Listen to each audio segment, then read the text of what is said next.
have to really listen, and it organically starts happening, and you know when it feels right. And I just look for, Guillermo, there's this, David Lynch said in an interview or in a book I read once, he said, there's a Rosetta Stone idea in every movie of his.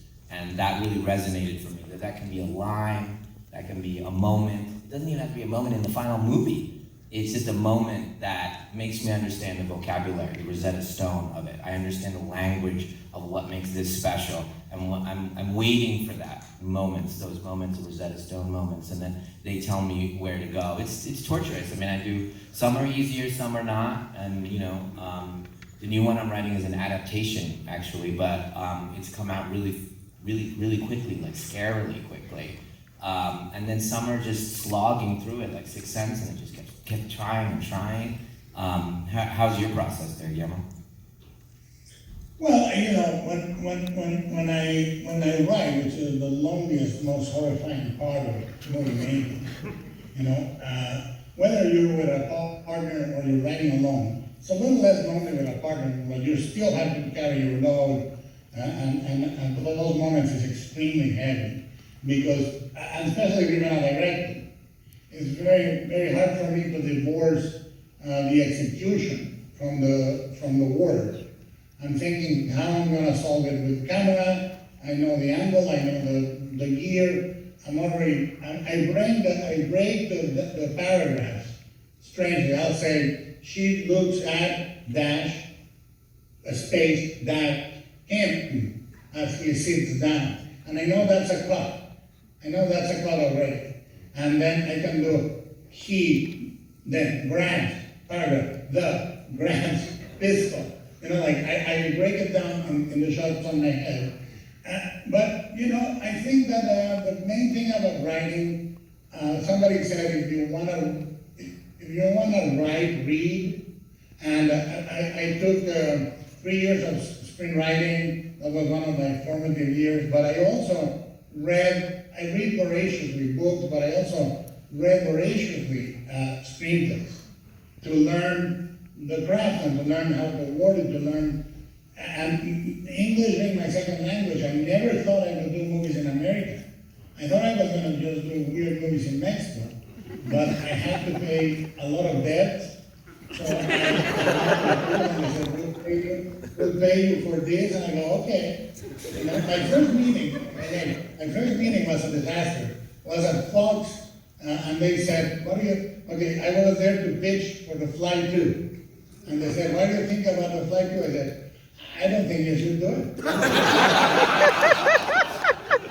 When I had to pick a date, and then, I was guessing, the architecture of the pandemic, and I was very aware of the production of the vaccines and things, and I was guessing, and at first it felt like I guessed right in March.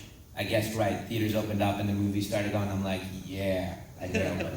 And then Delta happened, and boom, and then there was a second cave that happened, and then countries started closing down days before I opened Old. So we lost France, we lost Australia, we just kept losing giant territories, right, just days before it happened. And it also was a separate thing, Guillermo, that happened again once in our lifetimes.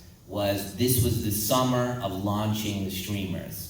So I got caught in that kind of mess of attention. So you see my commercial, Guillermo, on the TV, and then you'll see a commercial for Space Jam, which is both in theaters and on HBO Max, and then a movie that's just on Amazon, and then Turner and Hooch, but that's not a movie, that's a TV show.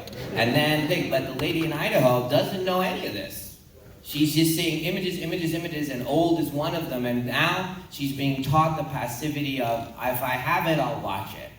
And so I had this very weird moment where they were throwing hundreds of millions into promoting TV shows and movies on streamers at the same time as they're launching all of these platforms in the summer of 2021 as we're coming out of the pandemic. It was just this smash of, I try to find the place with the most amount of air for me to release a movie. So Guillermo's December is literally every week after I released was better. It was better. There was this cadence up of countries opening up again and the noise of the streamers going away. And I was like, oh my God. I mean, literally, if you went backwards and said, what's the worst date to release in 2001? It was our day. So I think you'll be okay. What are you feeling? We had it was a very interesting, I've been in this movie now more than 3.5 years, and completely absorbed by it. We're shooting Pinocchio at the same time, but animation I direct for an hour and a half every night. I go and direct the 3, 4, 10 shots that are going to be rendered in the next couple of days, blah, blah, blah. But it was so long that I started writing the movie with my fiancée and finishing everything with my wife. That's what I took. And Rooney Mara started the movie, she got pregnant, and she finished the movie with the baby. So, we did 15,000 COVID tests. Yeah. And we got every precaution. We sadly, or ironically, we did every single scene that was 2 or 3 people in a room first. And then the pandemic came and we went to the scenes with 150 extras, 200 extras, all in the tuxedo, all in interiors. But I think that what it gave me is for more than 9 months, because I cut every day, and at the end of the cutting, I showed the actors and the crew the scene we shot the day before. And I cut during lunch. And then I showed them, look, this is what we did yesterday. And this is what and sometimes I cut in the stage. They say, oh, why do we need that? Look, this is the way it's cut. And I cut with the video assistant. Anyway, I had 9 months to live with the movie, and it spoke to me in the way a screenplay does to you. I was able to live with the material so deeply that I said, oh, I get it. I'm going to do this and I'm going to do that. It was a very, very sanity-saving experience, because obviously the pandemic for everyone was indoors.